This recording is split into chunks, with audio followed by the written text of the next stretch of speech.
Bless us, help us to have a great day. And then, Lord, we ask that you bless the food that we're about to partake.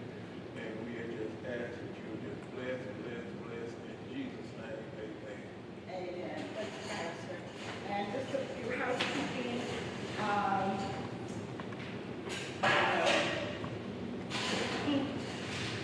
Bathrooms are here to our right, and food is here, so feel free to have a hot dog breakfast. We're going to have lunch later on, and we are going to get started because we have a lot to cover today. So I'm not going to run my mouth, and if you will get a packet of your agenda. Our first speaker, we're going to move right into our speakers because, again, we have a full agenda, and we want to make sure that we don't waste 1 minute with me running my mouth. So I want to thank everyone for coming today and being here with us, those who are here joining us virtually. Thank you so much.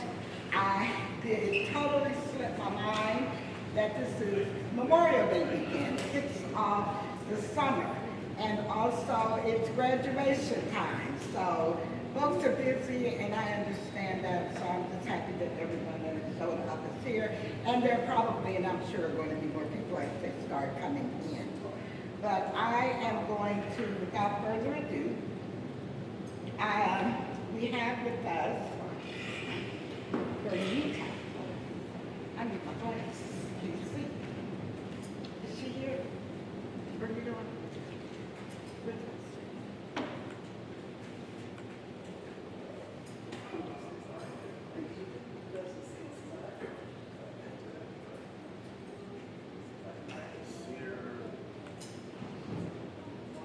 I see Amanda, I see Halsey, I see Tom.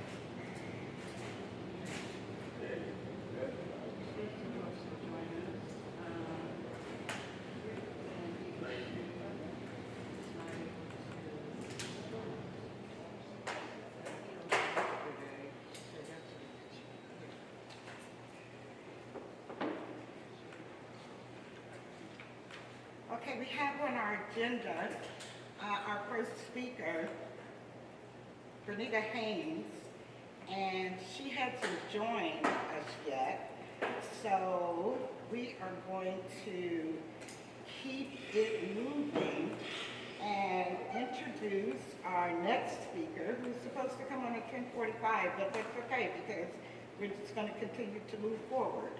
And I have the honor of introducing Mr. Tom Melter, who is just a remarkable person and leader in the lead and healthy housing space, who I have just learned so much from since being a member in this space on our online listserv, which is called LeadNet. And so Tom is going to be coming to us talking about the federal funding, what's going on as far as the cuts that are taking place and underway, and what we need to do here in Mississippi in order to make sure that we can continue to fight for what we need in our communities to make our homes more safer and to also reduce the exposures of lead in our children. So Tom, I am turning it over to you. Any presentation remotely is difficult. It's much easier if I could see you and be there in the room with you. Unfortunately, I wasn't able to make it to Mississippi. Where in Mississippi are you right now? Which place? Right now we are in Berneta, Mississippi, which is about an hour south of Memphis and about an hour and a half north of Jackson. It's been a while since I was in Memphis. Was there 2 years ago, and in Jackson, and in the place where the trial was that's now a historic monument. Yes. So we've done a civil rights tour of Mississippi and Alabama, and Arkansas, and What? I worked also in Starksville years ago. I helped Starksville. Yes, yes. Well, Berneta has joined. So do you mind if we flip back to her? Yes, no problem. Okay, awesome. Berneta's going to talk to us. Berneta is a senior attorney with the National Consumer Law Center. And we recently met and was introduced by a colleague of ours, a mutual colleague, and so she invited me to join their network that they have around energy justice. And I said, oh wow, energy justice, that is exactly a part of and plays such a significant, integral role in our healthy housing, program. So I am going to turn it over to Berneta and let her share and come forth for us and with that. Good morning, Berneta. Good morning, I everyone. know you're traveling. Ironically, I'm actually on my way in that direction. I'm from Arkansas originally. Oh, really? So I'm on my way towards Mississippi to go back home to Little Rock for my nephew's graduation. So it was a little dicey. I was like, man, when did we cross over into Central Time Zone? Because it's going to be a little dicey. You So made I'm it. actually still on Eastern Time Zone because we left a little late. So anyway, but I got a little confused. It's going to switch. But anyway, I'm so glad to be here. Thank you so much, Romona, for inviting me. I am a senior attorney at National Consumer Law Center. We're based in Boston, with another office in D.C., but I'm actually based out of Atlanta, Georgia, and you can see my little dog back there. Yes, but I'm actually based out of Atlanta, Georgia, one of two people in our unofficial Atlanta office. Our other person who works in Atlanta does housing justice issues. So I want to talk very briefly about energy justice exchange. This is something that essentially I started when I joined NCLC full-time in 2022. Previously, it had been called the Peer Exchange Group, and essentially the group did not really involve any Southern advocates. It was mostly advocates from the Northeast and some from out West. And so when I joined, we wanted to have more focus on the Southeast. And so that meant finding some community action folks, programs, because working in the Southeast to be part of this cohort, essentially, that we envisioned and that I envisioned as being an annual get-together, as well as virtual meetings in between. The purpose of the Energy Justice Exchange really is to bring together advocates from across the country, but with a focus on the Southeast, advocates who are interested in housing, racial justice, consumer protection issues around energy affordability, and so forth. And we're a small team of folks. I think our listserv that we have has, the last time I checked, which was Monday, I believe we had 55 folks on the listserv, something around that. It's grown. It started out at around 30 people, including some of those old folks in the old peer chains from the Northeast. We have a pretty good even split in terms of Southeast advocates and South advocates and folks from outside the South. Our agendas are always crafted by members of the group. It's never me crafting the agenda. It's always me sort of taking in what everybody else says and crafting the agenda from there. That's for our virtual meetings as well as our in-person meetings. We've had two in-person meetings so far. One in Atlanta in 2023, and then also last year in Raleigh, North Carolina. And that one was hosted by one of the members of our program, the North Carolina Justice Center.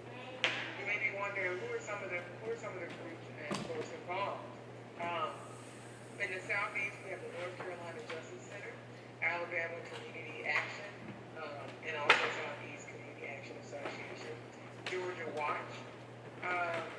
We have North Carolina Community Action Association, Virginia Poverty Law Center,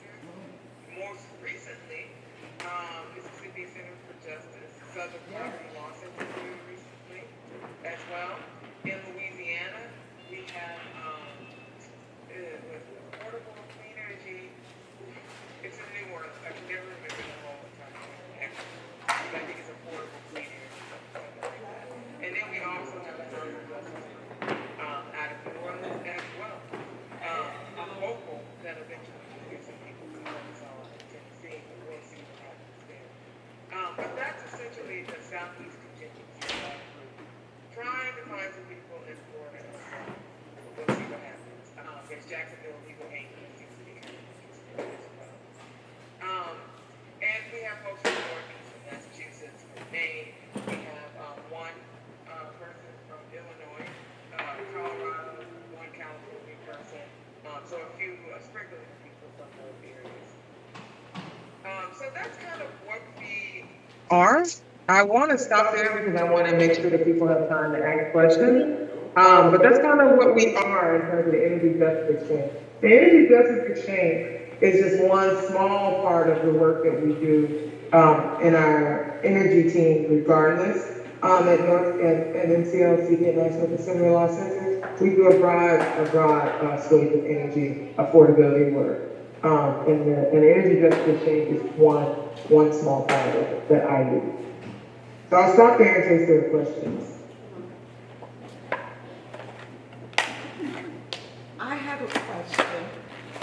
How, and having here that we're just starting to work with the Mississippi Justice Center on a housing piece, and also probably will eventually invite the Southern Public Law Center to be a part of our low-income housing coalition that we are building out here in Mississippi.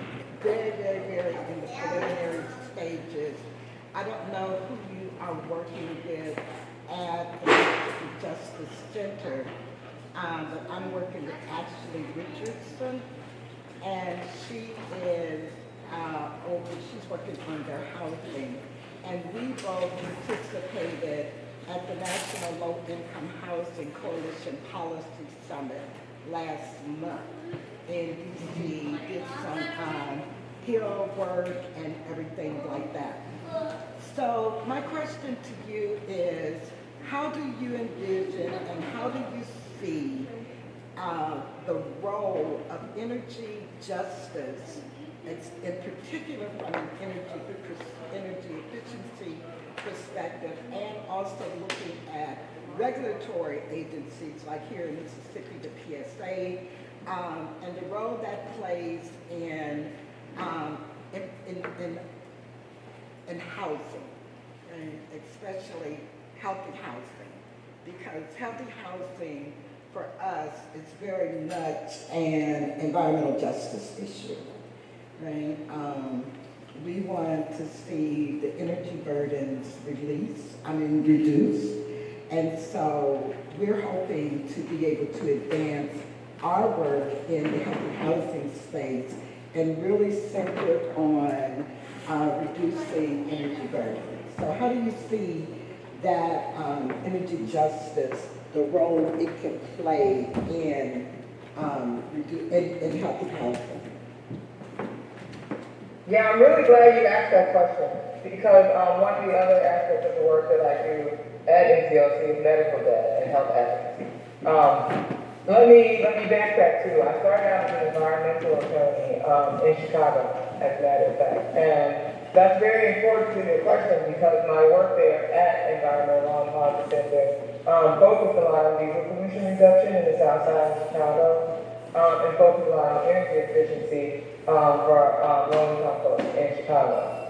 And I worked closely with public health folks. That was the beginning of me understanding the connection between energy, affordability, housing, environmental pollution, and health justice.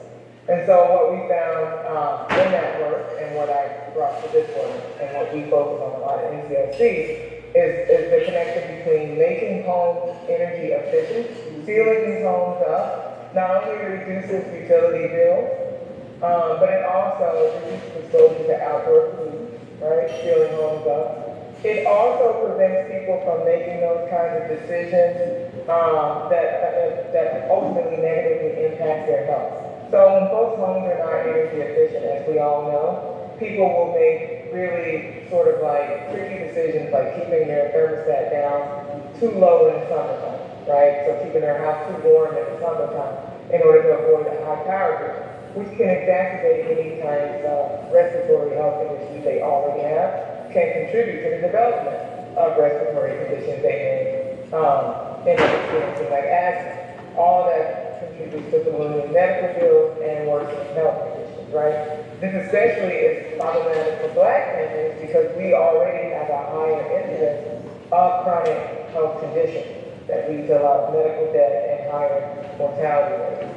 Energy affordability directly affects that because people start making those decisions that make their homes really unhealthy to stay in. People start cutting back on groceries and so forth to pay their utility bills, medication to pay their utility bills. There are also the individuals who are dealing with things like diabetes that need to have their medicines refrigerated. And when they're looking at energy unaffordability issues, it's the possibility of not having any service to actually refrigerate their medicine, which can be, life or death for a lot of folks. So we see, and I see, the direct connection between energy affordability, environmental justice, and health justice. And because I work at the cross-section of health advocacy and energy, my focus is on that intersection even more so than a lot of my colleagues in the state. But I hope that helps answer your question.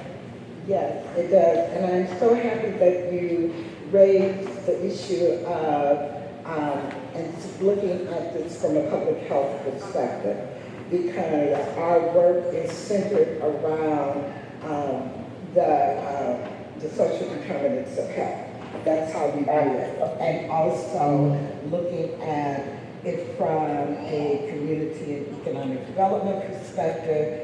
If we are going to have impacts, in a nutshell, our mission is to help communities to become more healthy, thriving, and sustainable. So the way that we do that is through the lens of sustainable and equitable community and economic development, looking at housing. If we don't have healthy housing, guess what? We can't have healthy communities. It's just that simple. Right. So I'm just really happy that you raised the fact of public health, and we do have some public health folks on the call. I think the other question is, how do those of us who are working in this space, how do we connect to the energy justice exchange?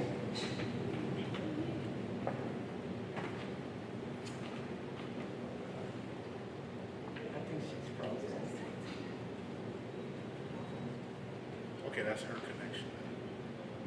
Oh, I think they have. You're first, and maybe she's going through a dead zone because she's driving. But we can move on. I think we lost Berneta, and maybe she'll pop back in. But I do want to keep the agenda moving because, again, we have a lot to cover. And I want to respect folks' time since it is the holiday weekend. I really blew that one, y'all.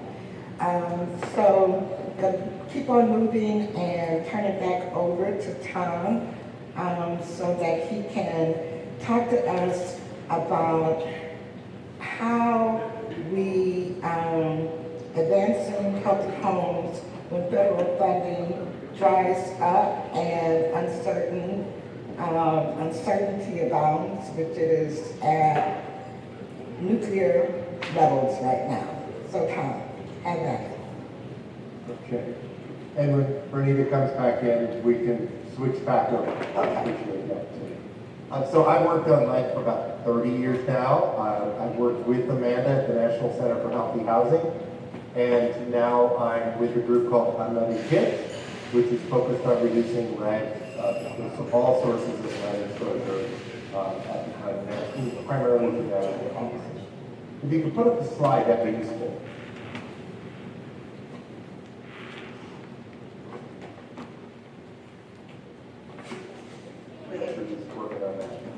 You're good, Tom. You're good, Tom. He's moving me around. And by way of background, I'm a chemical engineer and I'm a lawyer. I've sued EPA a number of times over these regulations, but I see Berneta just was able to reconnect.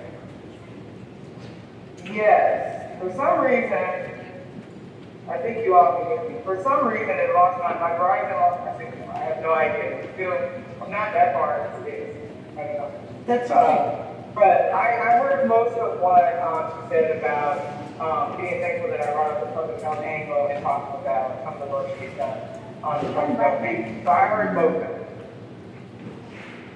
Okay, so my question was, how do those of us who are in the space, how do we connect with the energy justice exchange? Because I know I want to be actively involved and actively engaged. And so I'd like for those in the room and who are joining us online to get that information.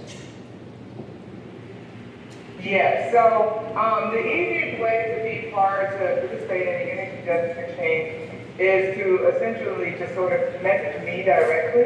And what I do is I generally add those who are interested to the energy justice listserv. This listserv gets an email probably once, maybe twice a week at best. We basically try our best not to spam people.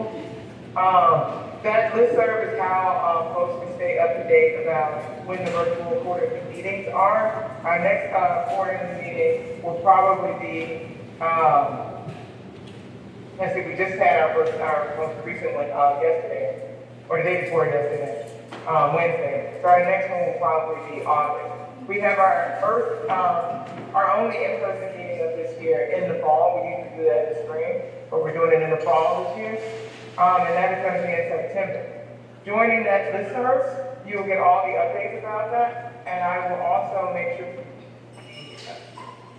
invitation to the fall convention. But the listserv is the best way to get connected and stay sort of like in the loop about when our meetings are and what kind of other activities we have going on.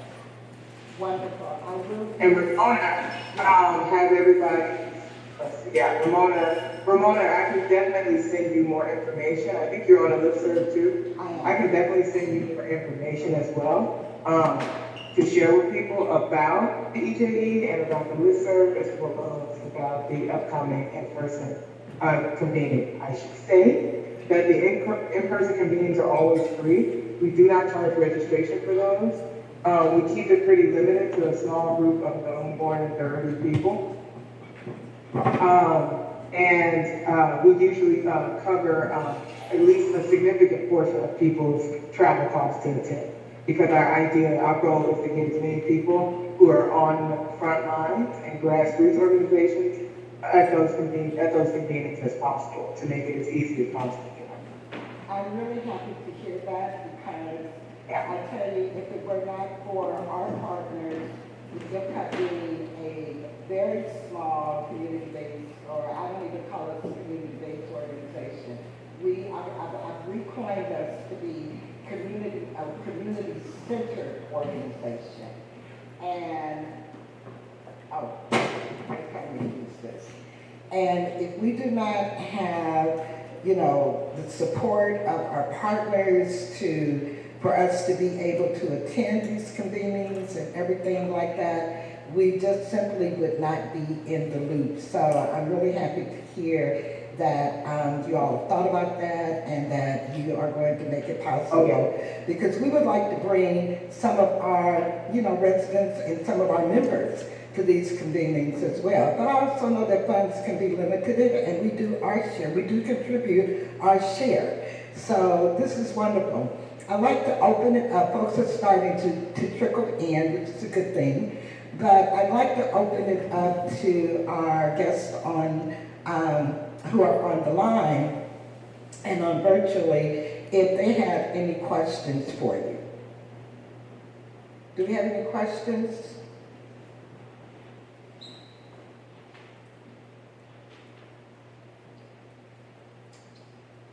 Do anyone in the room have any questions? I know we have our Head Start parents here, Head Start parents and Head Start representatives and, our families of talent. So Berneta, thank you so much. Thank you for taking the time to join us. Be safe out there as you travel home to be with family and friends. And Tom, it is back over to you. Okay, folks. So so Unleaded Kids is a small group. I work with all the other groups that I've known. Romona, I think we first met about 4 or 5 years ago, I think. Probably, I think the first time we met was in Philadelphia at the National, Healthy Housing and Lead Conference. I think that's when we first met. Yeah, Maybe there we a go. little longer. I think we talked earlier than that. Yeah. So if you could put up the slides, that would be helpful. Or I can show them if you give me the share authority.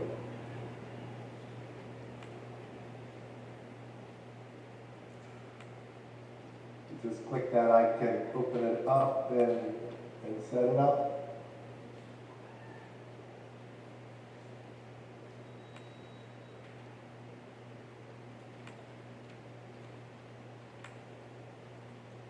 Tom, you should be good to go. All right. So good to go on sharing. Let's see. Okay.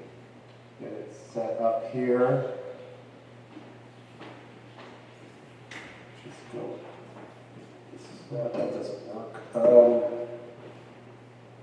Always love these systems that always seem so nice. Other teams. So let me. Albert can put it up now. I have to move him out the way. Give me a second to set it up.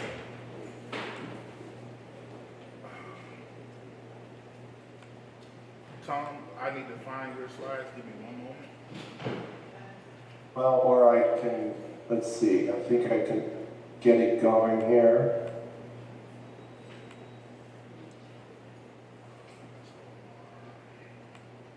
All right, I think I've got it.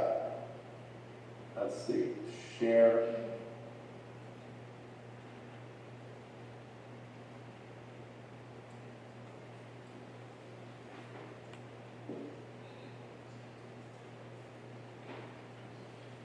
We can at least do it this way.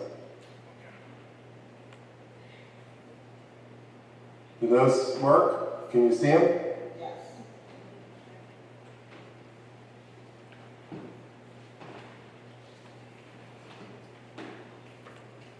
See you guys. All right, thanks.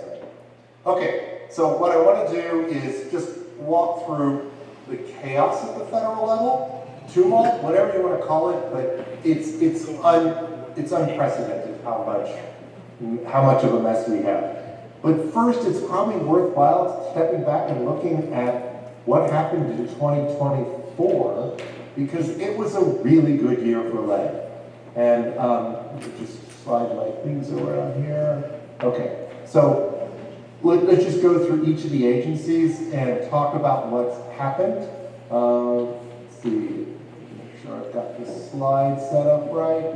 These are always, okay. Okay, so you can see the slides there. A reminder of where we've been for the last year. In November of 2023, we had the Wanna applesauce, which who would have thought that somebody in Ecuador would have added lead, chromium to applesauce, put it in pouches that were being sold in the United States, and they poisoned a lot of people.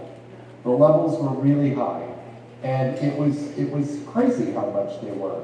And what we saw from that is that we need to be looking out for all the sources of lead exposure.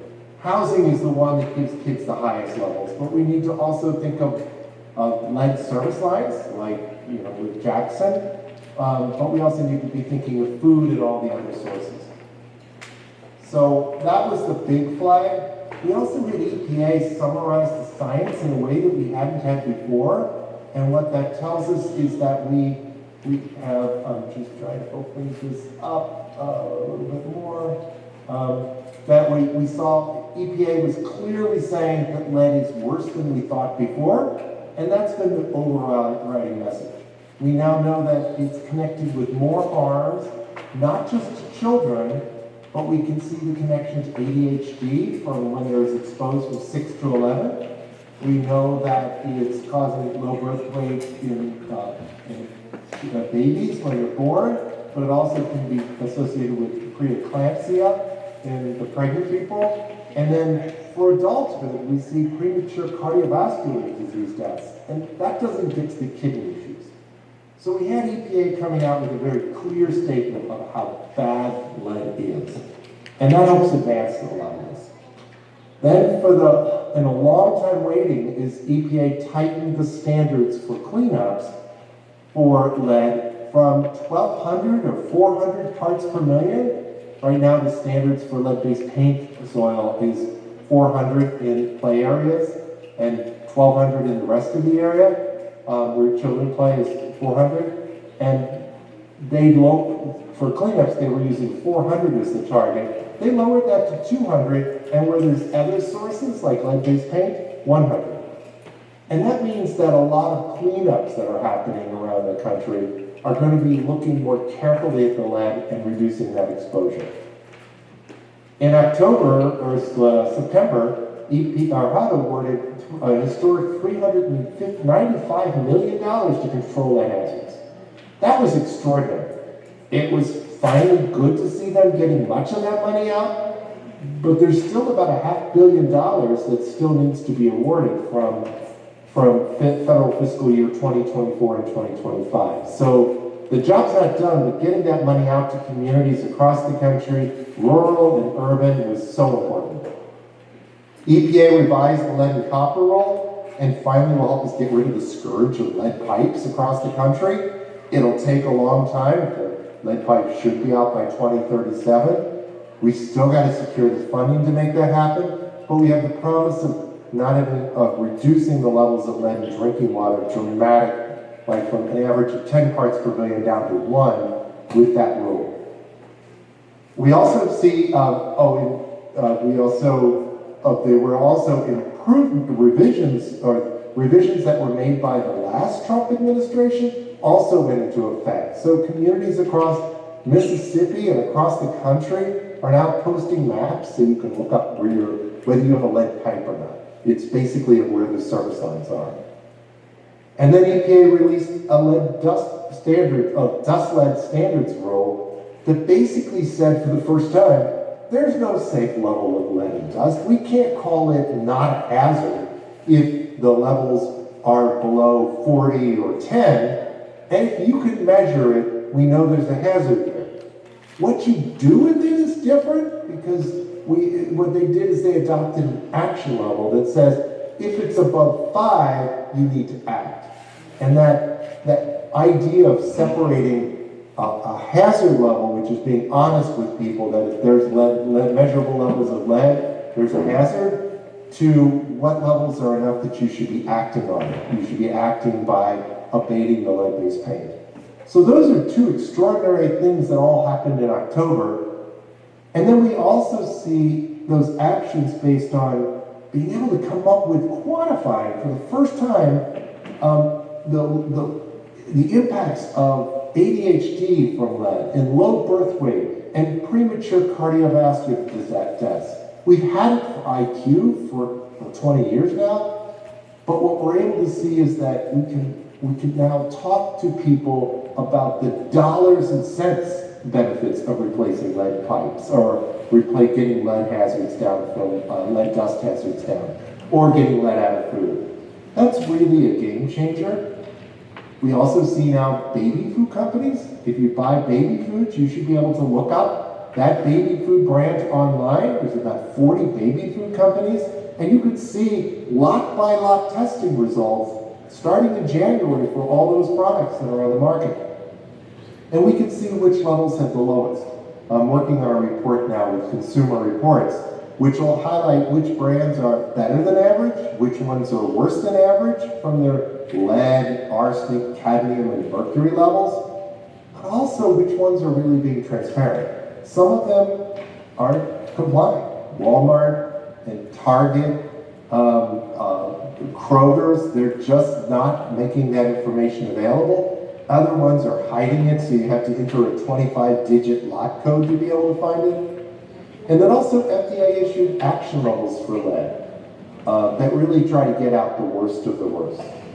So 2024 was a really good year for lead in terms of policy changes to try to get us moving forward.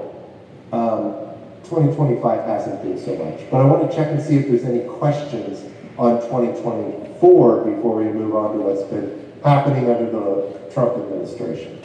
Any questions? I have a quick question.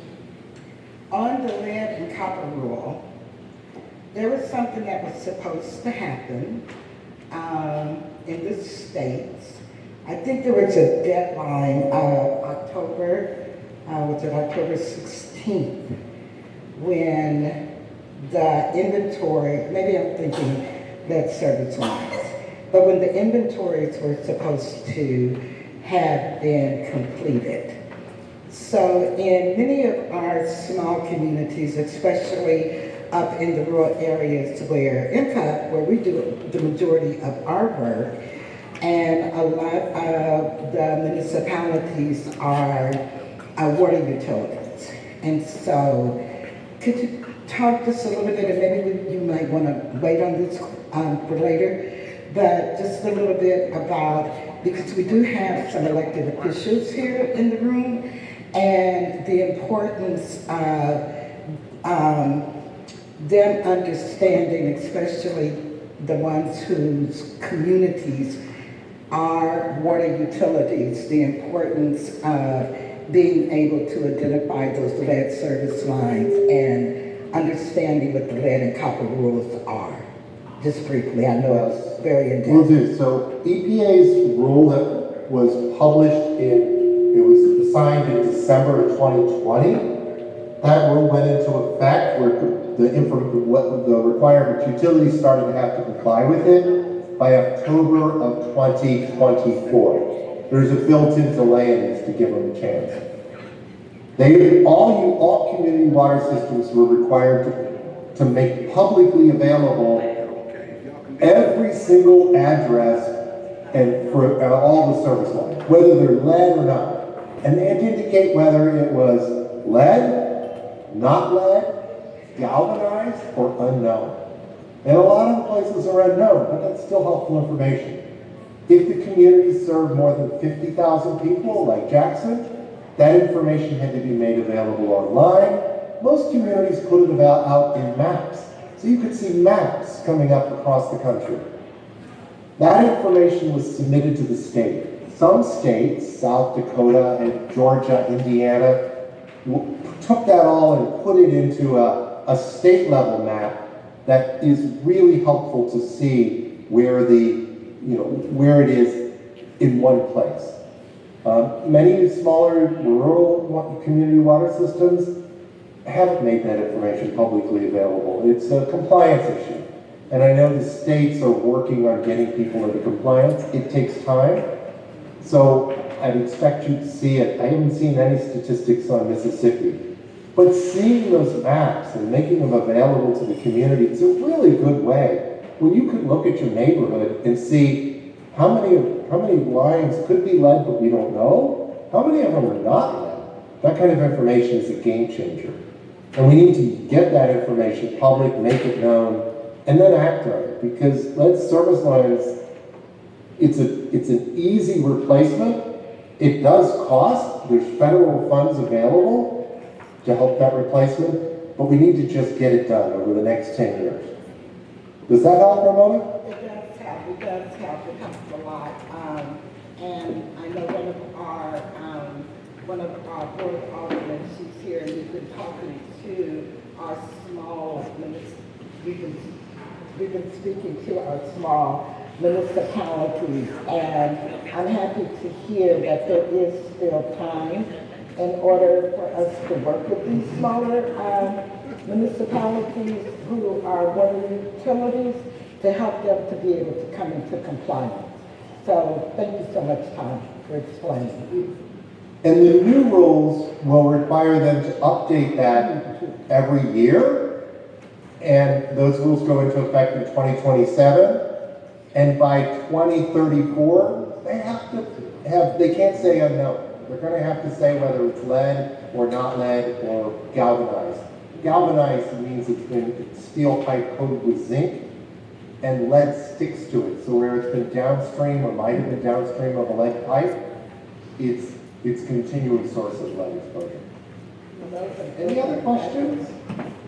Anyone else have any questions for Tom? Okay, so let's move to the next slide here.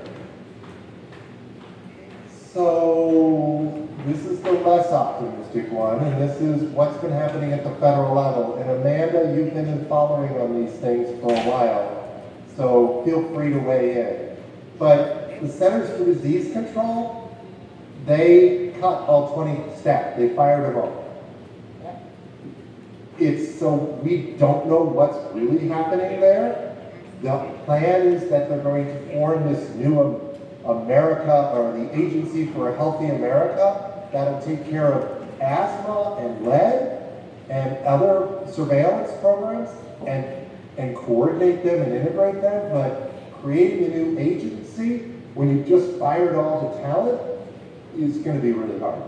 So we don't know where CDC is going right now, but we do know that there's a crucial issue open, and that is they give grants. Right now, Mississippi, like others, is in the 4th year of a 5-year grant to support the basic lead education. That's Crystal at the state and the others, the blood lead testing and the epidemiology, all that. That grant, the 4th year runs out at the end of September, and we're not sure whether they're going to be able to have people there who are going to renew that grant for the 5th year. The money's there, but whether there's going to be that renewing it for the 5th year is up in the air. And I have not heard the answer. There's promises that it'll happen, but right now I'm skeptical of any promises. So we're really worried about CDC because those programs are the backbone for lead poisoning prevention and asthma control and all those healthy homes related issues across the country. It includes water surveillance that is important, where you get outbreaks of diseases, or food surveillance. All those programs were cut. And in the White House's budget summary that was released a few years ago, they promised to get rid of the whole National Center for Environmental Health. So CDC is really about infectious diseases. So that gives an indication that it's going to get worse. Now, Congress can force that money to get out. It can continue to appropriate. The HUD's, or the White House's budget summary is only really a suggestion, and they usually start new. So we're optimistic that that can be returned, but that's going to require a lot of work, not just in states, all states across the country, especially Mississippi.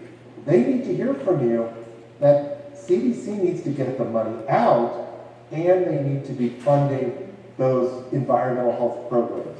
Not just for lead or asthma or for food, for water, but that's a really important part, because what CDC does is it watches for problems.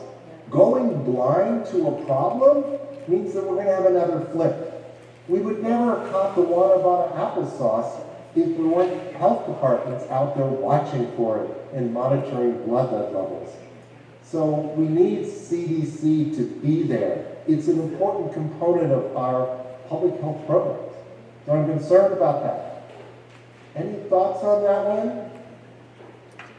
Well, you truly opened the door for discussions that we'll have later on in the afternoon around the importance of advocacy, and I think Amanda's going to lift up the role that we as a coalition, and why it is so important that we build coalitions and that we actually drive and to create a movement around this issue. So yes, we have work to do here in Mississippi, and we are working to put that infrastructure in place. I'm just so happy that we have parents in our space this morning. It's just very important. I'm just really thrilled. So I don't want to take up no more time. Keep on going. So the basic message on CDC is we're going to go blind to problems that come up, that are environmental health threats that are showing up. we're not going to be able to set priorities at the national level if we're not watching for these things. So we've got to get that fixed. The other one is Centers for Medicaid and Medicare Services, primarily Medicaid. They're proposing a lot of cuts for that. And, you know, most of the kids that have the, you know, and have the elevated blood levels are on Medicaid, CHIPS, the Children's Health Insurance Program. So what they're talking about in Congress, what they're now going to consider in the House, in the Senate, has huge implications for this effort. Because if you're a child on Medicaid or on CHIPS, you're required to get testing at 1 and 2 years old, or at least once before 6, and that's not happening enough now, but when you make these cuts, it's going to be worse. And those kids are entitled to case management and environmental investigation. While the lead exposure already happened, we need to do our best to try to help those kids reduce further exposure, to stop making the damage worse. The other one is at HUD.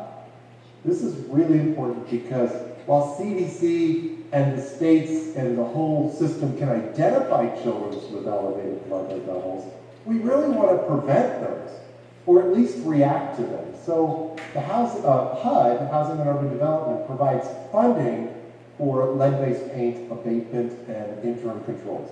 So they try to clean up the houses for low-income families where it's often affordable housing, market rate, Section 8 vouchers and the like, where we need HUD to be there. And in public housing, HUD's already got rules to require, or Section 8 project-based housing, HUD's already got rules to try to keep those homes clean. We need HUD to be there. But they've cut the funding, and they've cut the staff, the plan is by half. Half of the Office of Healthy Homes and Lead Hazard Control staff are being cut. And instead of being in the secretary's office where it gets the attention from the leadership, it looks like it's going to be buried deep within the bowels of the agency. And that matters because when there's a problem, when the money's not getting out right, when they're not making decisions, it's going to be harder. So we're really concerned about HUD. And the White House budget summary, what it said was that we want to cut the funds that are happening this year or for FY26 because there's a backlog of funds. Well, there's always going to be a backlog of funds because it has to be appropriated before it's spent. And we need to get that funds out, that $500 million that's been accumulated. But if you stop the funding in 1 year, it may not open up again the next year. So we need Congress to keep that funds going because that'll help down the line. Any questions on HUD or CMS? So, relative to HUD, we know that there are significant changes that are being made. And we also know that here in Mississippi, our state relies heavily on federal funds, right, across the board.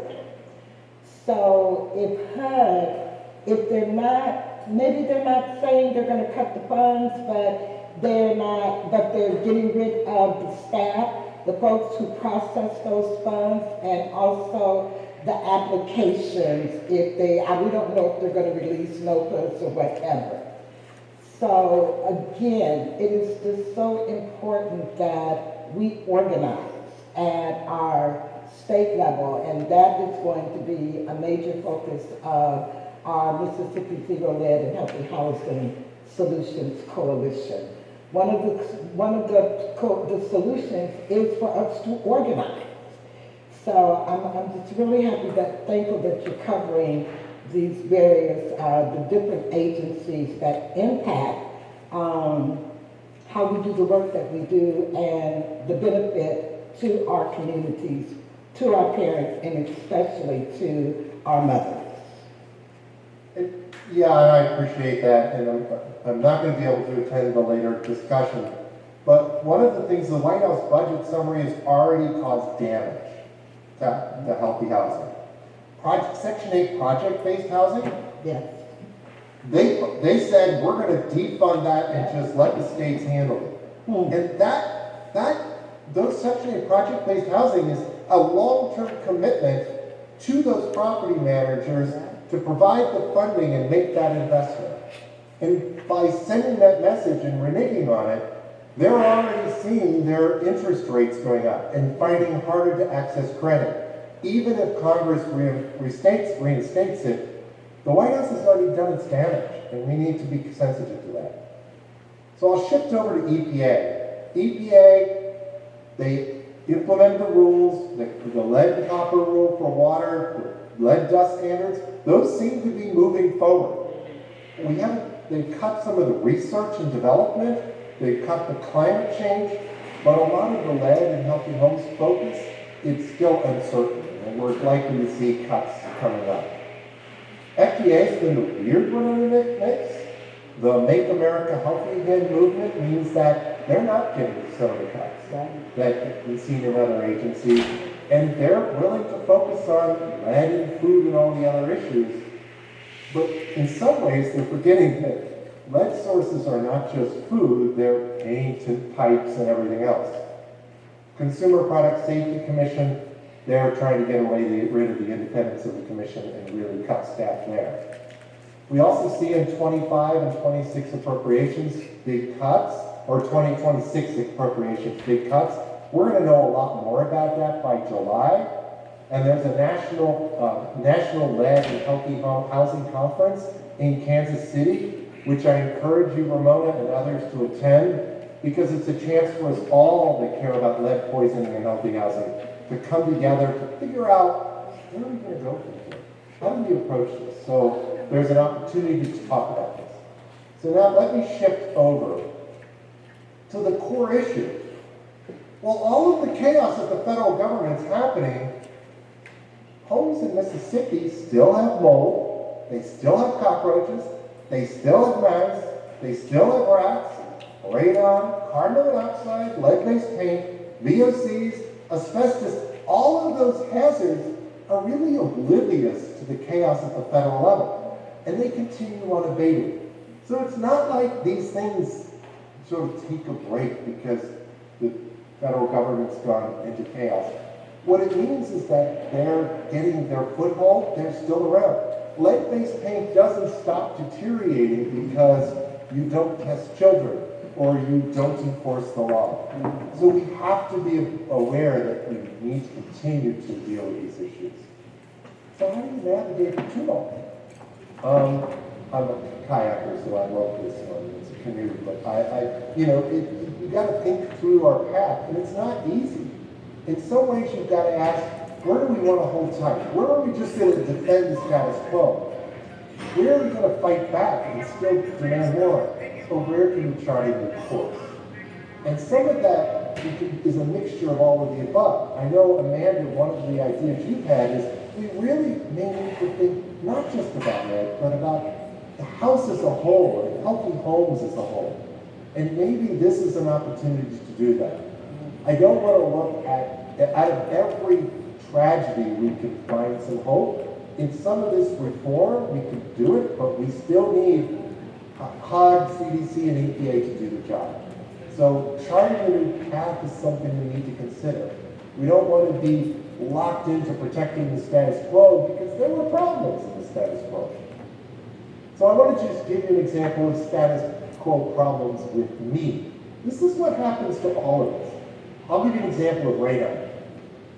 I've been talking about radon for 25 years.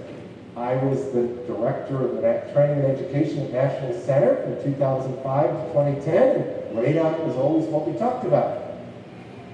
I never really tested my home. There was this nice test when we bought the house, and it said everything was fine.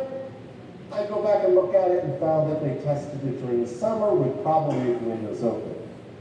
So when I was going through Home Depot, I noticed this little device, Airwave, that you wave your hand over and it can tell you how good the radon levels are in your home. It's pretty cool, and I'm geeky enough that it worked. And over the time, you can see the levels. 4 is the action level, but you can see here that I was in the red all the time. This was just from October, but I was averaging 7.6, but it was often going up to 10. when the action level when you should take control is a 4.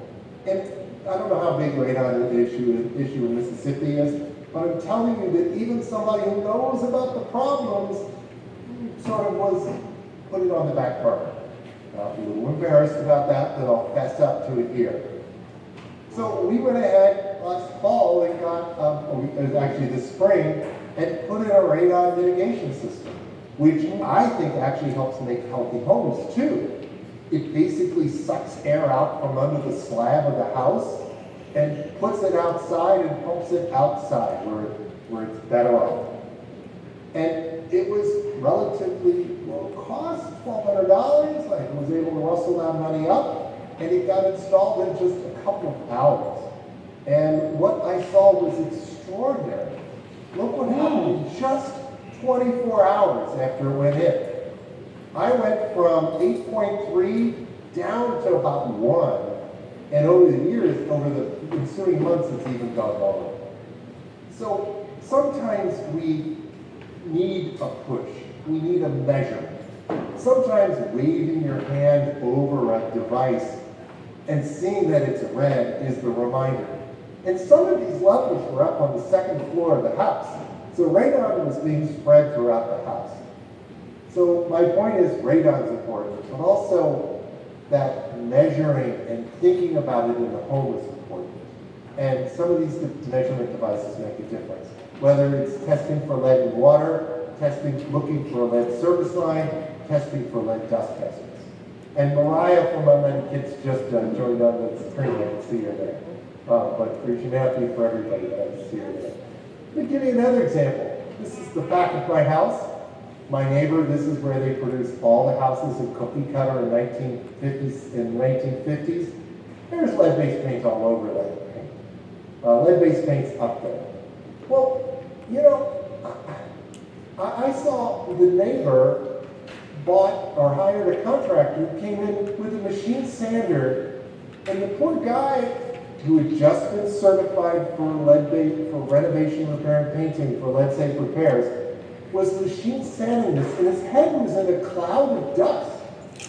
And that cloud of lead dust that he was sanding off was going down to my raspberries in my yard and my neighbors. We're all really close in this neighborhood. He's just like 15 feet away. And I called him and stopped him. I told him, please stop, and my neighbor was very cooperative, and we got him to stop it and do it properly. But I reached out to EPA. I filed a complaint with EPA. And that was in July of last year, and nothing has happened. Nothing has happened on that. And it's important because what we know from EPA is that the enforcement program is where the biggest cuts are going to be.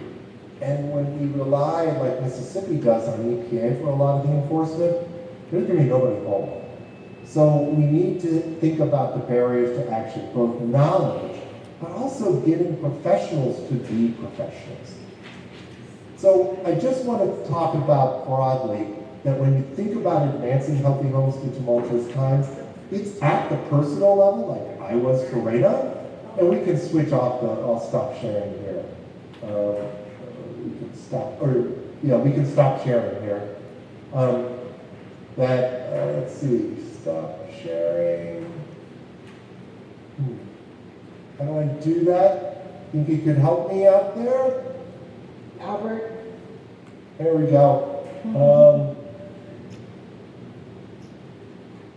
There we go. So let me just remove that.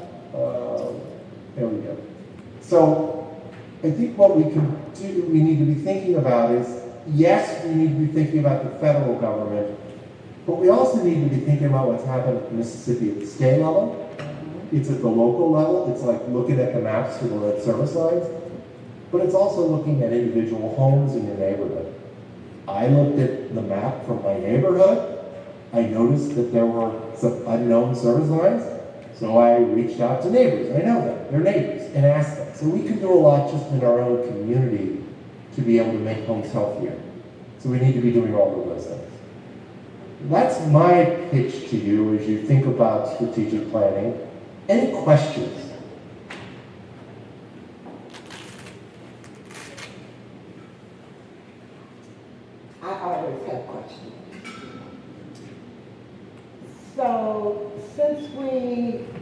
that things are shifting at the federal level, and we may not be able to rely on those resources that we have had available to us through the CDC, through EPA, and also from a research perspective, because for some reason this administration has an issue and a problem with research.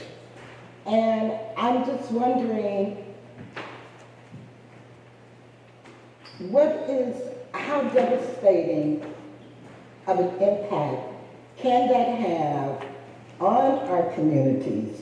And what can we do to assure that at our state level, especially at the Department of Health and also at the Mississippi MDEQ, the Mississippi Department of Environmental Quality, that they are strengthening and providing, filling that gap. We're losing a lot of data. If they're talking about waste and abuse, I know that over the years, there has been billions of dollars that have been invested in research. Right? A lot of that research is being scrubbed. So what can we do, or what would you recommend for us here in Mississippi so that we will be able to make sure that we have access? I know we have wonderful partners like NCHH and other organizations that a lot of them are capturing the research that we have lost, but it's going to be very, very difficult. Very difficult, and as you well know, research is costly, it's expensive. So, that's an ongoing battle. What I want to do is sort of leave a message, a little bit of hope. I'm an eternal optimist. I think people get that lead is a problem. I think a lot of these actions are sort of be taken with trying to address a problem with the sledgehammer and not being aware of where the damage is happening. They get it. I think lead is a problem. It's a universal. Whether it's EPA or Kennedy, Secretary Kennedy, I think they get it. What they don't know is how this needs to be translated into action and to protect the research. Amanda Reddy, National Center for Healthy Housing, has been the nation's key research group on housing, and they're really great on that, and she can provide more on it. In the spirit of hope, the Make America Healthy Commission released a report yesterday on make our children's health, make our children's health, again, it's got a great acronym, but they forgot to use the acronym. Make our children healthy again. Think about the acronym for just fun. MOCA. MOCA. MOCA. So what we need to do is MOCA.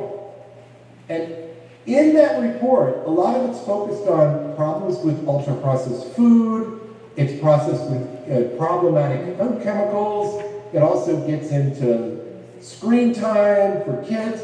But there's a section where they actually talk about healthy homes and lead. They raised the concern of lead in residential dust becomes a problem. So it's not like they don't get it, it's like they're not making connections. Mm-hmm. So I would suggest leveraging this report to help make those connections. Mm-hmm. And you could do it at the state level. When your legislators come out, this is a report from this administration, and it's going to be credible on both sides of the aisle. You can talk to them that the Kennedy's MOCA is part of the MAHA movement. I'm getting all of my acronyms here. Even flagged lead in residential dust is an important issue. Amanda, do you want to weigh in on some of those ideas and issues? Absolutely, Tom. I amplify all of your remarks, and just to underscore, that report actually cites some of the NCHH research in it, so they're not just pulling on research, they're pulling on credible research. I think we can leverage that. The other thing, Romona, that I would say is, nobody loves research more than me and my staff, right? Like, that is our wheelhouse, as Tom mentioned. Also, we know how to find these hazards and we know how to fix them, right? We don't need, research is not what is standing in our way of moving forward. There's lots of areas of exposures and environmental, hazards and interactions where additional research would be beneficial, but it's not what's preventing us from having real impact, real meaningful impact for the residents of Mississippi or the rest of this country. I do share your concern about how we're going to continue to be able to detect and defend against risks through the loss of the surveillance systems we have, where who's collecting that data, who's analyzing it. Right. Even if states take on that function, there's nobody at the federal level who is looking to see that there are patterns emerging or to be able to coordinate a national response, for instance, in the applesauce example that Tom mentioned earlier. So even if states were able to take this on, even if we accept that premise, there is a real loss, and there are others out here who share that concern and who are actively trying to figure out solutions.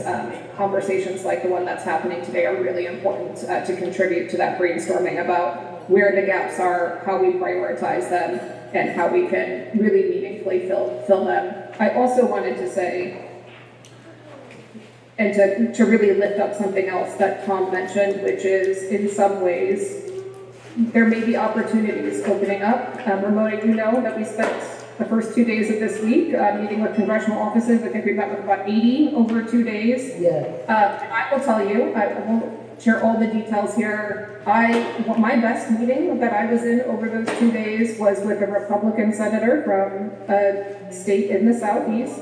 I had no expectations going into this meeting, but there was a real appetite actually to say, we want to preserve these programs and this funding, and we also want to speak into this values of increased coordination and increased efficiency and cutting waste. And the fact of the matter is, if we're all being honest, we have had criticisms of these programs. We do have ideas about how to do it better. And to my great surprise, I found myself having a conversation with this Republican senator's office about an idea that we had on our 20-year plus horizon, because we thought we were going to have to take these incremental steps to sort of move the current infrastructure there. But in their burn it all down mentality, they were open to this conversation of something that we saw as a 20-year goal, and all of a sudden we're talking about it as a right now thing. Whether it will go anywhere or not remains to be seen. But I do think, what Tom said, what you said, Ramona, is we have to keep showing up to tell these stories, to talk about the impact, so that we don't miss those windows of opportunity right now, whether that's at the federal level, the state level, the local level. And I will say one more thing, and then I promise I'll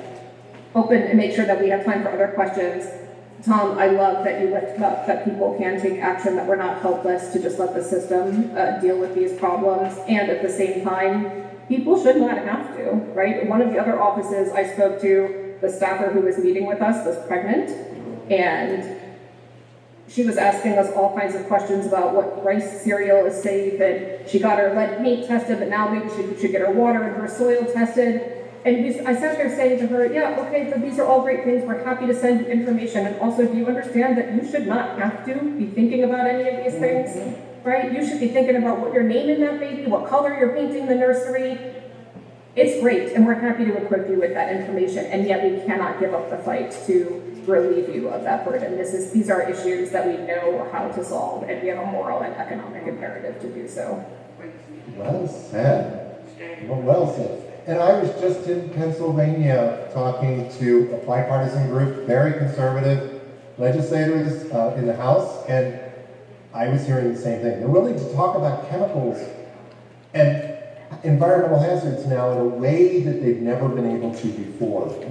I think in some ways, Maha and Secretary Kennedy, where I'm not agreed with all of the stuff, you take the good and you still point out the bad, but you can make progress. I dropped in the chat the 3 bullets that directly address healthy homes, and so you can see this is straight up quote, and the heading for this is about children are uniquely vulnerable, and they are exposed. And where that report stands right now is this is weak on recommendations. Mostly it just calls for research. It does call out the problem of government-funded or industry-funded research, that the chemical manufacturers tend to have biased research, or a pharmaceutical company would tend to have biased research. And it actually says we need more investment in research and development for industry, or for government. The other part it does is it says we need to look at chemicals in a cumulative way. We can't just go one by one.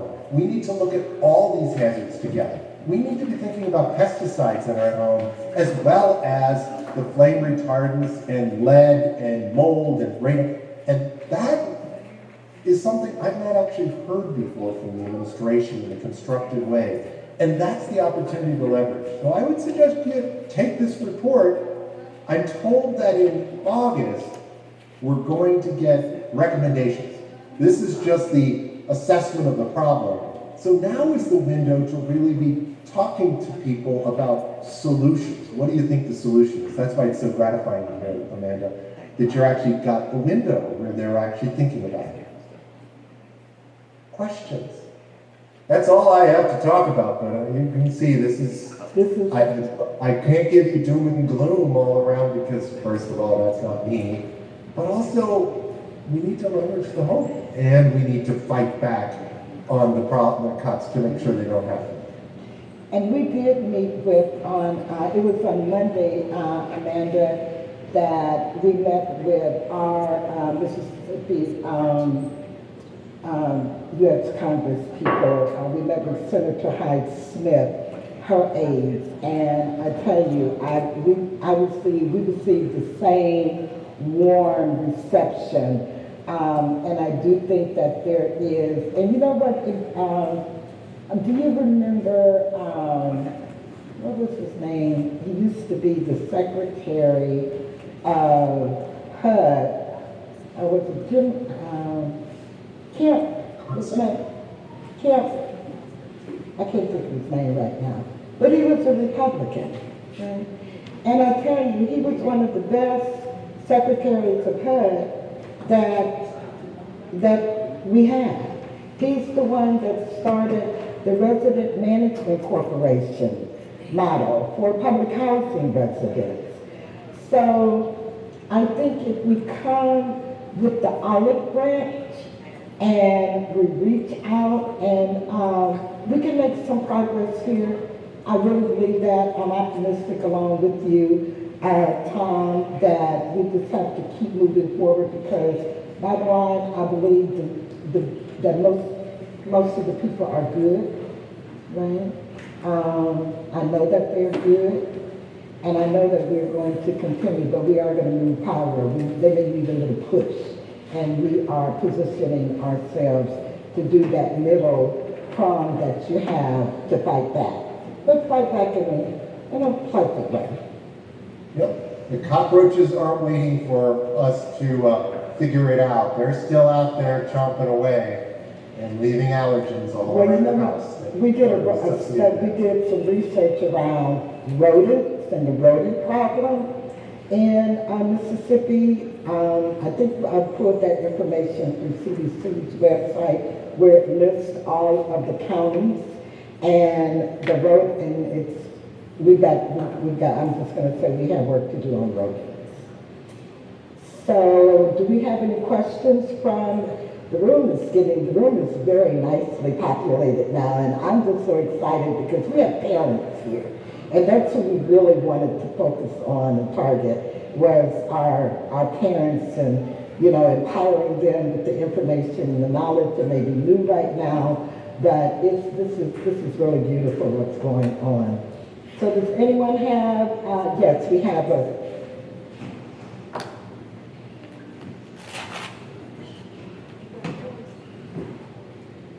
a question for you, Tom. And sometimes it's a little hard to hear, so you might get close to the microphone. She can talk.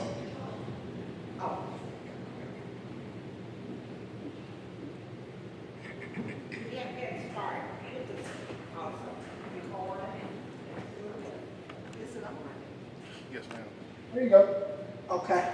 Morning. My question is, when question is, where do we go from here if we lose federal funding for our children that need Medicaid, our poverty level children? I think the microphone Did you did. hear the question?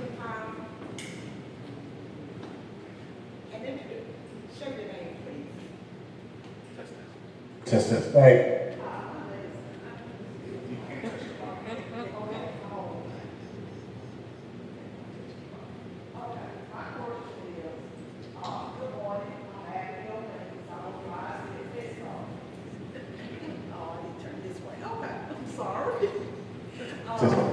I said test on. My question is, where do we go from here for our poverty level parents? Because we serve 90% of poverty level families. So where will we go from here if our children, if we lose Medicaid funding, and our children need health care and they need lead testing within that health care as a part of that health care, adequate testing. So where will we go from here if we lose funding for Medicaid, CHIP? it scares the crap out of me, to be honest. I don't know. If we lose Medicaid, it's an essential one for newborns. And what is it? Half of the newborns in the country are on Medicaid, or served by Medicaid, and pregnant women. And so I don't know. My hope is that they think it through and realize what they're doing, that they hear the voices from their constituents. If it happens, I'm really worried about rural health care in particular, because that is so essential. And we know that, lead is only one of the many problems that communities face. So I wish I had the answers. I've called and complained and done all I can. What really matters is talking to your legislature. This is one where really they need to hear from you badly. That we need Medicaid to not become that. And again, Or Romona? yeah, again, I think it's just so important, and I just want to continue to lift up the importance of organizing and building a strong coalition so that we will be able to push back. Pushback is very important, right? And I really think that from the grassroots, we've been a little bit too quiet, right? I'm not comfortable with the level of organizing. I'm old school, I'm an OG.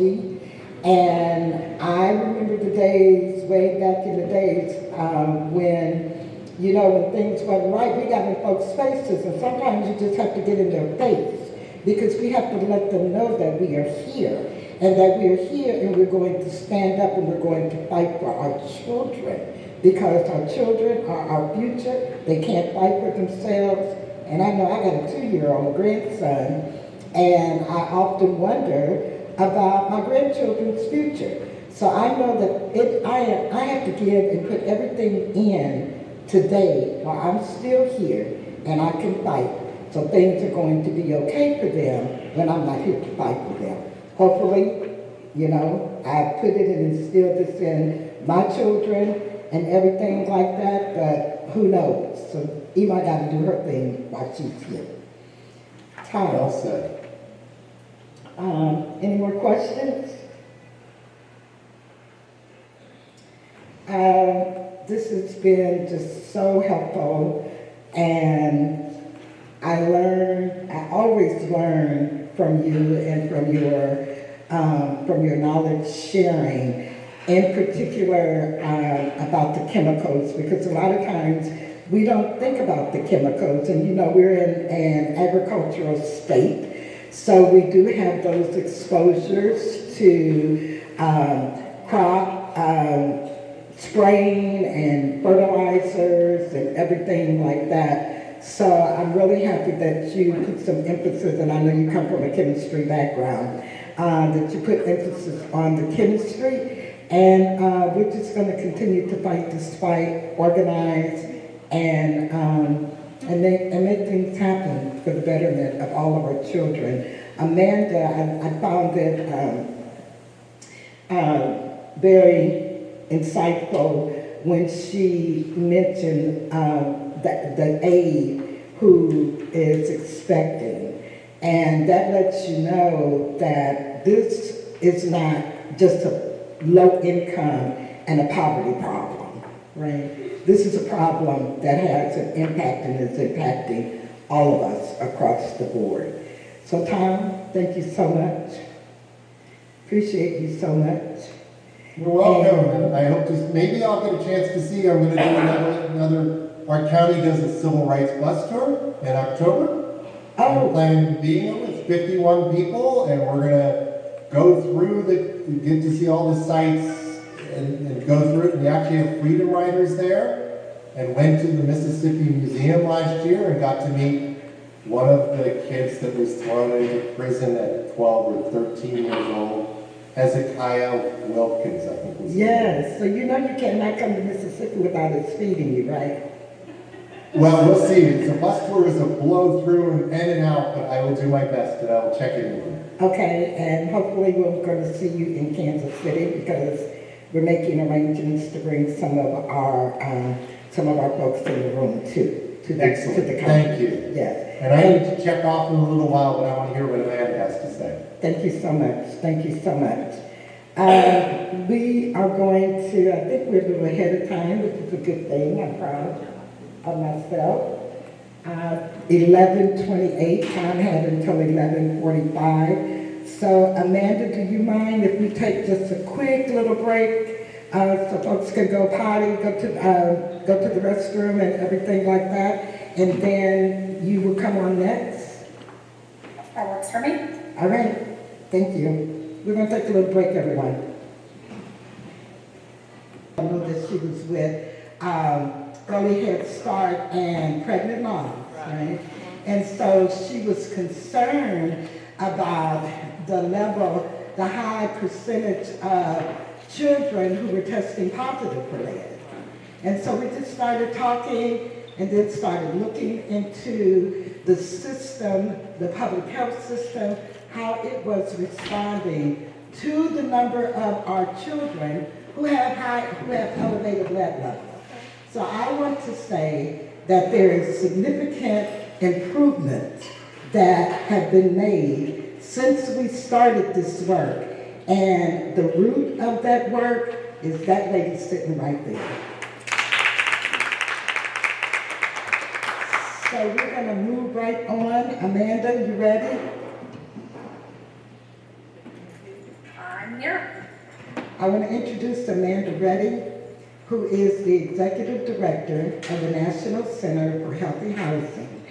But she's much more than that to MCUP, because over the last 2 years, NCHH has basically taken our organization under its wing and has helped to fund us.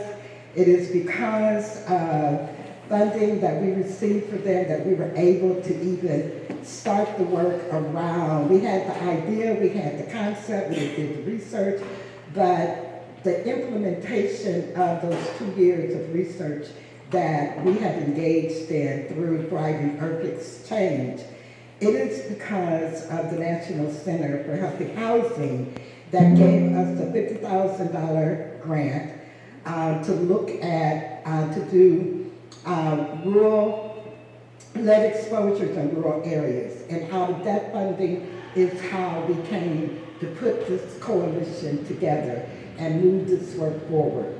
So I can't even, we don't even have time to go over and read Amanda's bio and everything. You all can read that yourself.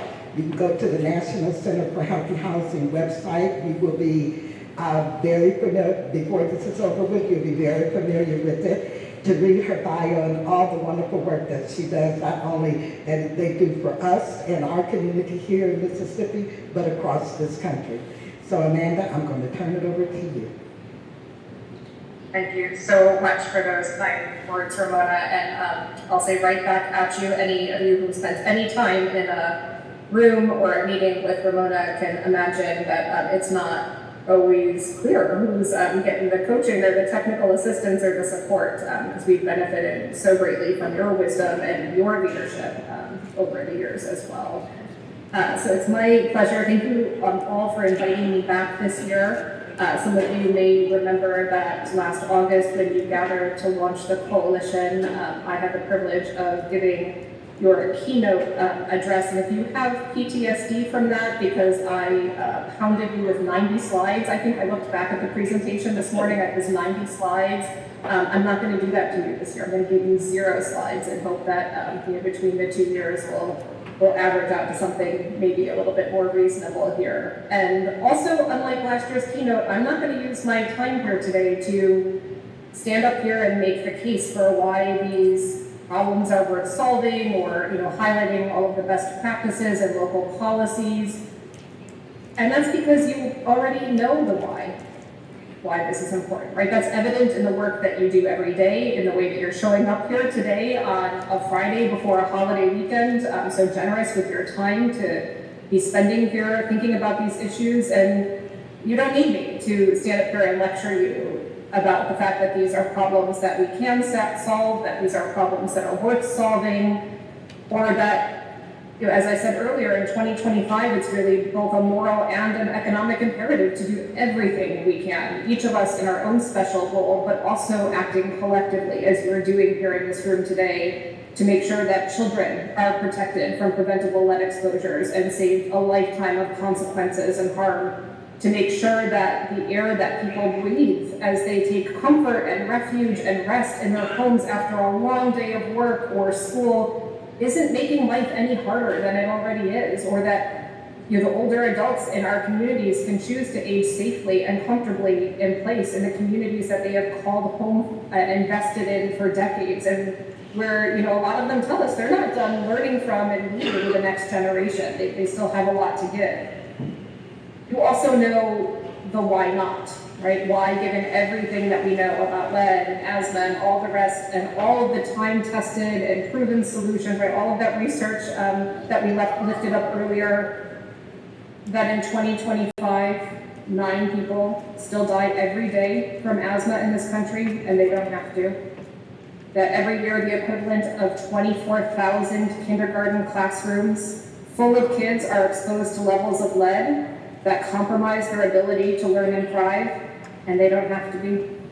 That every 11 seconds an older adult is treated in the emergency room for a fall, many of which happen in or around these homes. If I went around the room and asked you, why not? Like, why haven't we done anything about this? I bet I'd hear a lot of the same answers that we've been hearing in communities across the country for decades, right? Things like lack of funding, lack of political will, not enough trained assessors or contractors, a lack of awareness about either the problems or the solutions, bad landlords, bad tenants, right? Siloed, fractured systems that are impossible to navigate, all of the uncertainty and chaos that Tom just highlighted for us, racism, right? These are the common threads we hear throughout the years and across geographies.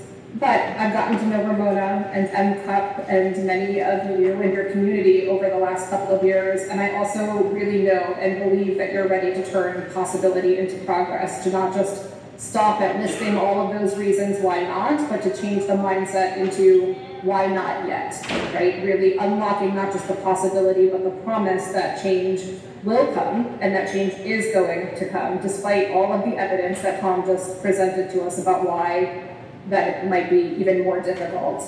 And I was asked to talk to you this morning about that, and for a few moments about something that can feel abstract even in the best of times, strategic planning, and why I think it still matters for our work, even in times like these when everything feels so uncertain, right? You don't need me to tell you, we just spent an hour together talking about the fact that we're operating in a volatile environment. And so whether it's the conversation about our sort of changing culture around the role of government in supporting these programs, budgets and staff and programs getting slashed, sudden crises like tornadoes, extreme heat that's probably coming again this summer, out-of-state landlords bailing on the responsibility to take care of basic sanitation needs like water and trash.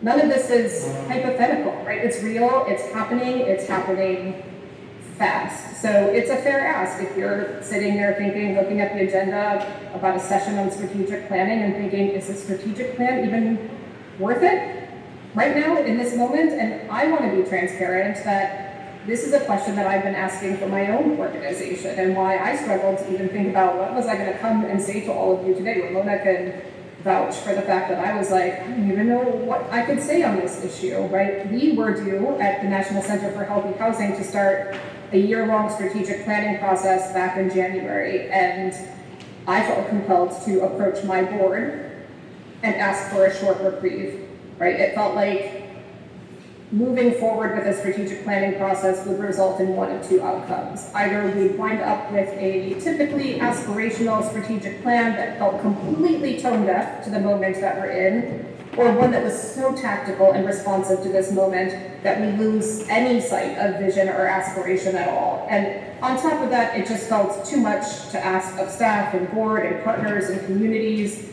and even myself, if I'm being honest and vulnerable here, when so many of us are spending our waking hours wondering if our jobs, our homes, our families, our neighborhoods, our rights will be intact next week, next month, next year.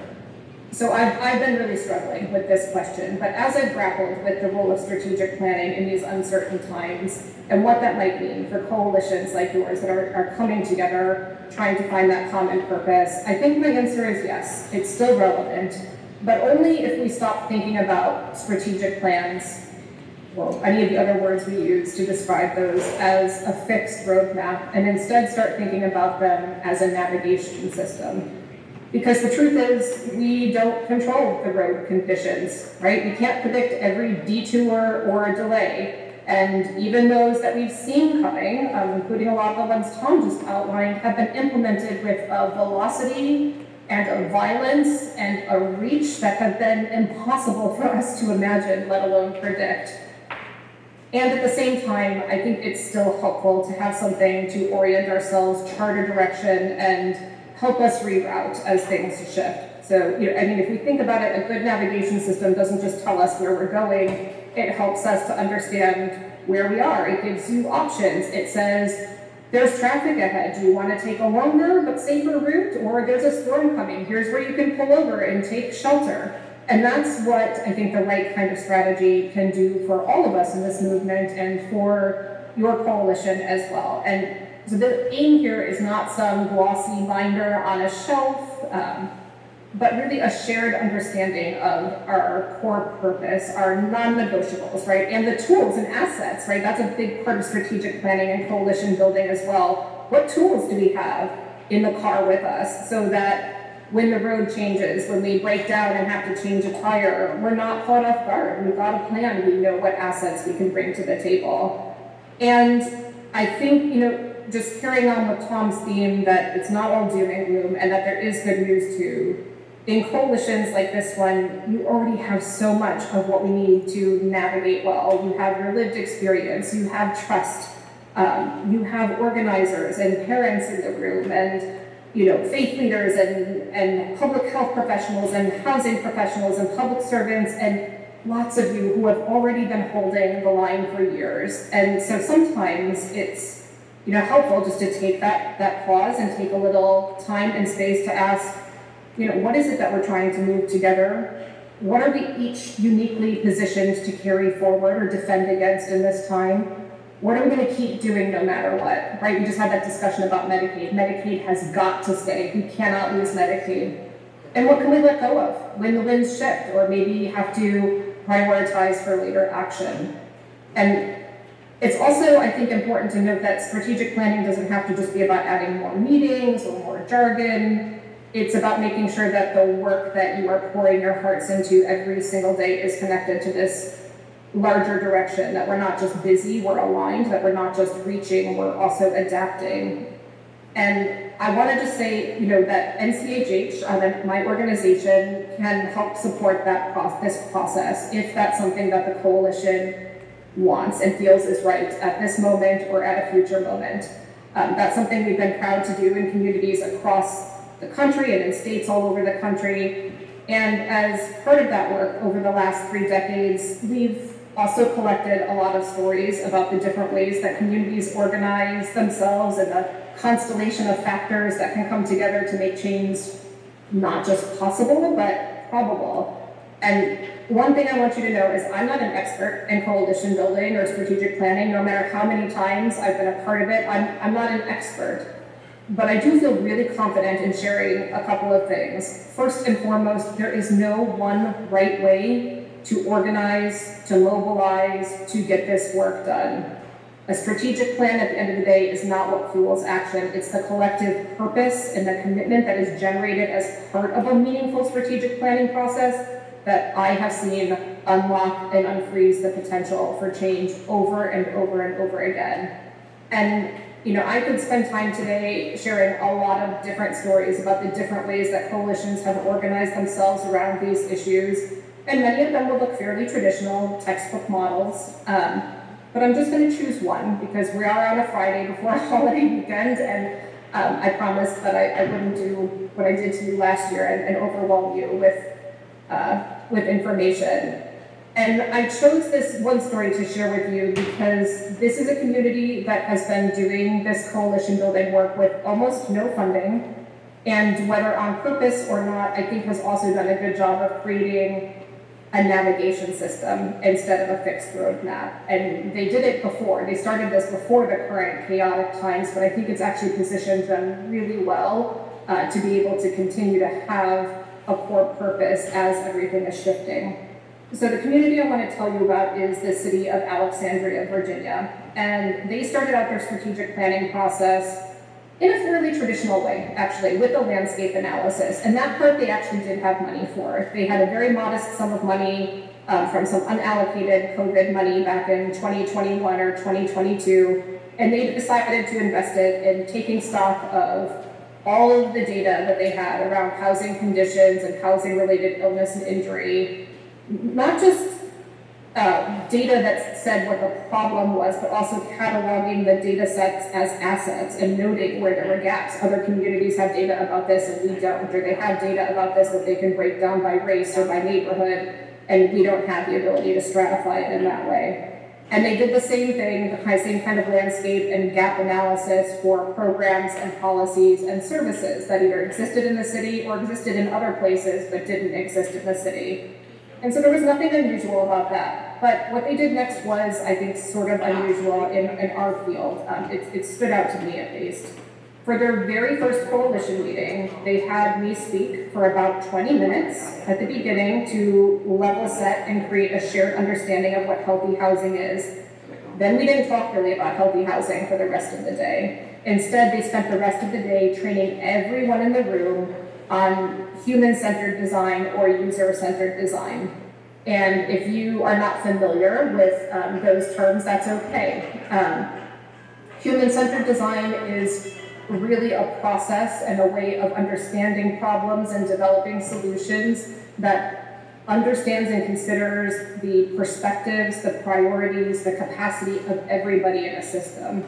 So I was first introduced to this back in my graduate school days. I did my graduate degree at the London School of Hygiene and Tropical Medicine, and one of my professors there had some long-standing research on smoking, tobacco use and smoking in a particular population of low-income women in a particular neighborhood of London. And one of the studies that she was running asked the women to keep journals. They did interviews, they had focus groups with women about when they were smoking and why and what was motivating that smoking. And when they got those journals back, when they processed the information from the interviews, they read accounts like,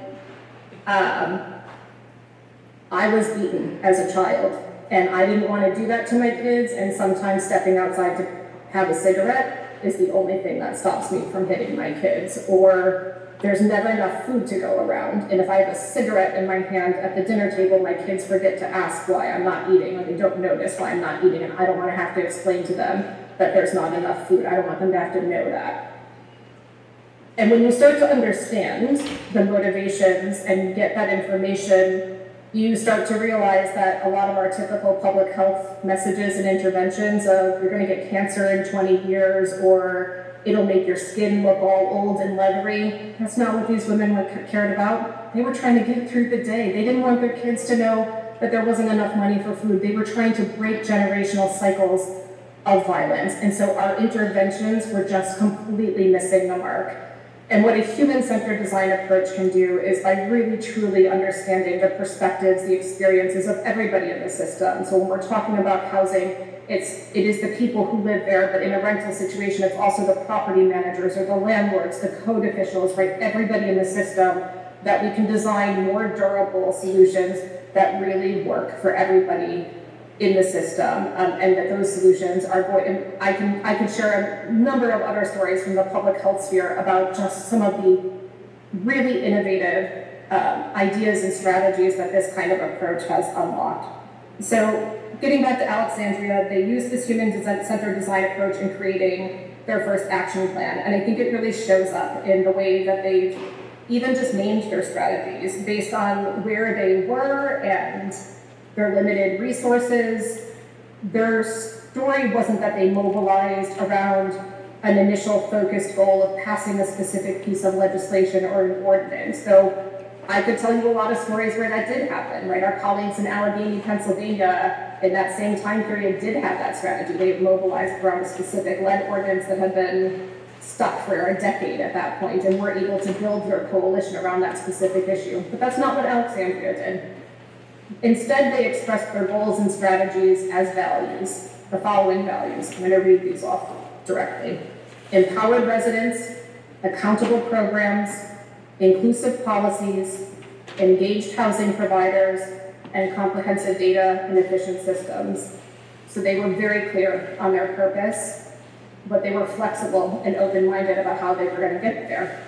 And they have carried that human-centered design approach and that flexible emergent strategy through every facet of the work that they are doing together since. And because there's no dedicated funding for the coalition, they started with figuring out how to leverage and coordinate existing assets, right? In their case, this looked like things like, oh, the health department actually has people who have the ability to analyze data, and our codes department and our 311 system have a lot of data, but they don't have people or the interest to be able to analyze that data. So the health department took the data, analyzed it with their health lens, and presented it back to these units. And that started opening up a dialogue of just even like, hey, how could we change even some of our internal procedures of how we're interacting with tenants or understanding the experience of both tenants and landlords in this code enforcement process, for instance. As another example, they focused early on the free resource called Find Help. You can look at findhelp.org that exists across the country. And this resource is meant to be kind of a one-stop shop for residents to be able to find services and navigate services that they need. But it kind of just combs the web and pulls information that from publicly available sources. And what they discovered is that organizations can actually go in and claim their Find Help profile and add information, make sure it's accurate and up to date. So they worked together on a strategy and a template for how we're going to put information in there so residents have a more seamless experience where they're going to findhelp.org and can better be able to get connected to the right service provider in the community. And also, as a result of that work, have improved their coordination and service delivery with each other as well. So it's just been tremendous work that they've done with absolutely no money. They've continued to engage residents and landlords and other interest holders through surveys and focus groups and listening sessions by just showing up in the community.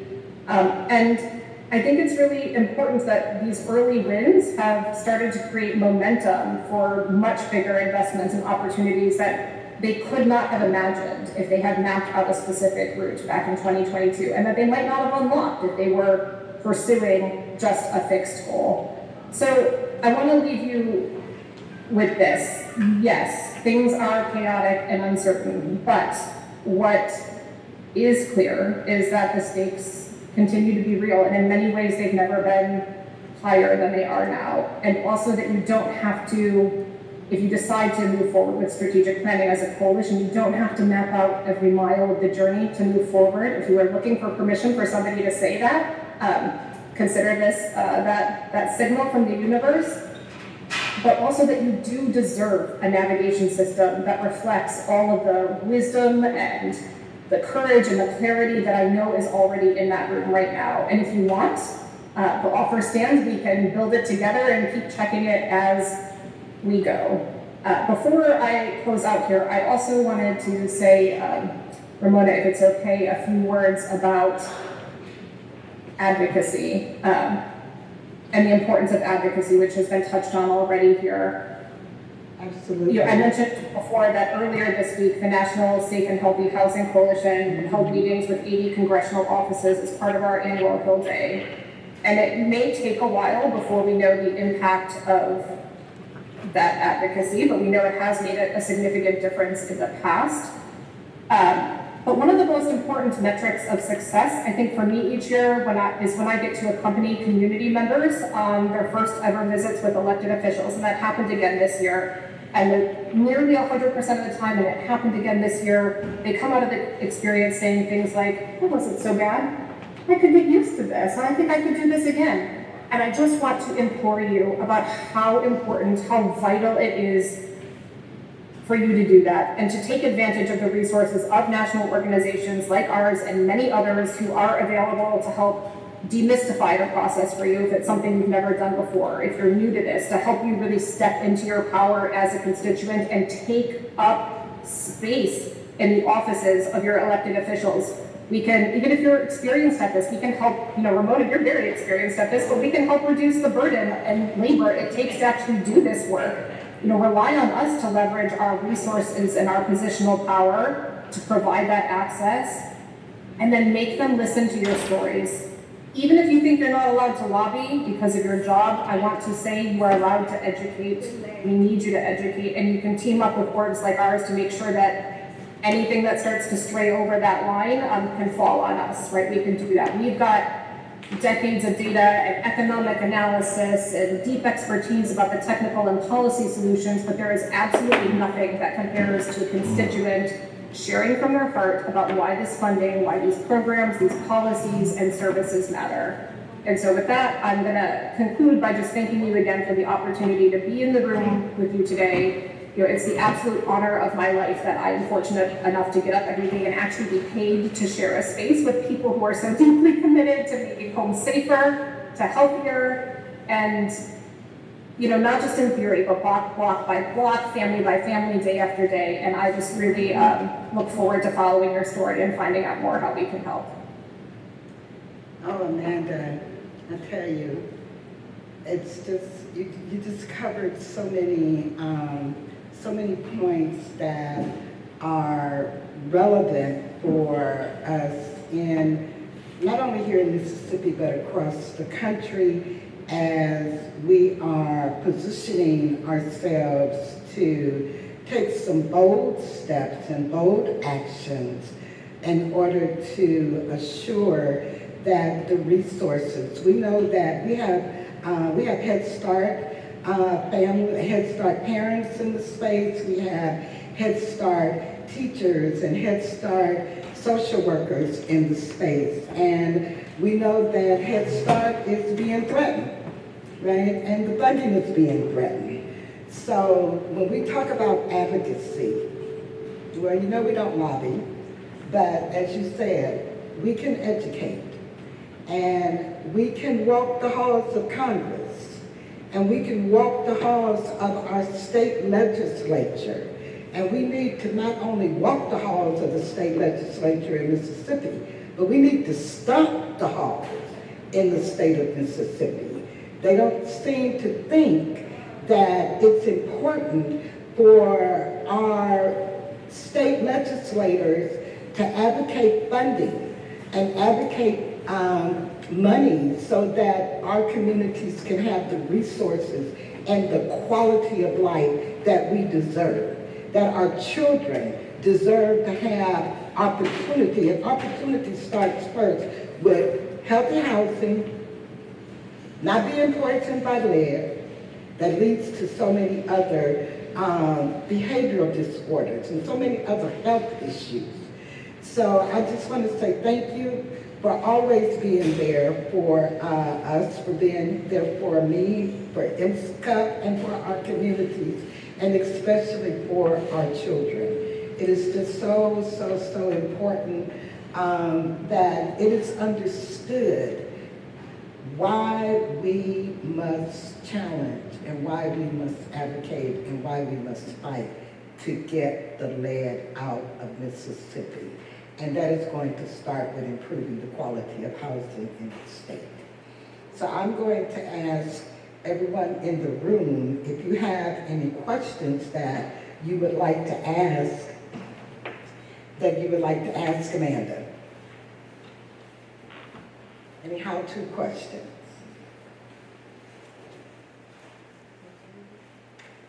Well, I want to say thank you again. Enjoy your weekend. Much love to Ethan.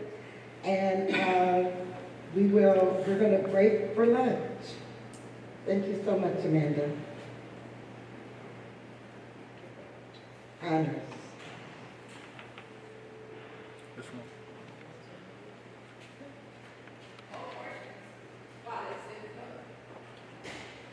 So everyone that's joining us virtually, we are going to break now for lunch. And